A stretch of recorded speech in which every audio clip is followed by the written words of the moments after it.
Candidate Congress দল থেকে কিয় কংগ্ৰেছৰ টিকেট লৈছে কাৰণটো কংগ্ৰেছৰ টিকেট লৈছো মানে মই চাওঁ যে মোৰ ভাৰত যিবিলাক মানে মানুহ আছে মোৰ ভিলেজৰ তাক মই মানে যিমান উন্নতি কৰিব লাগিব সেইকাৰণে মই মানে কংগ্ৰেছ ইটো মোৰ ফাৰ্ষ্ট মই এটা MA পাছ কেণ্ডিডেট আৰু মই DS জুনিয়ৰ কলেজ মানকাজৰত as a vice principal job কৰি আছো ভাৰতৰ ৰাষ্ট্ৰপতি কোন PM মোদী ৰাষ্ট্ৰপতি সোণাল ৰামনাথ কোবিন্দ ৰাজ্যপালৰ নাম অসমৰ ৰাজ্যপালৰ নাম হা অসমৰ ৰাজ্যপালৰ নাম অসমৰ ৰাজ্যপাল ৰাজ্যপাল একচুৱেলি মই মানে ইংলিছ মিডিয়ামৰ হয় মই মানে ইংলিছত কৰিছো শ্বিলং আসামৰ মই ভালকে মানে How many districts in our in Assam? How many districts in Assam? How many what? Districts in Assam? District. Why?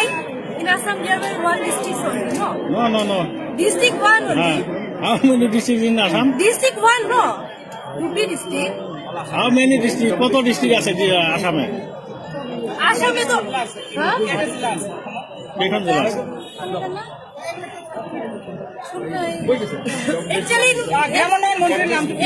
Actually, first time I'm confusing. What is the capital of Assam? What is the capital of Assam? First time I'm confusing.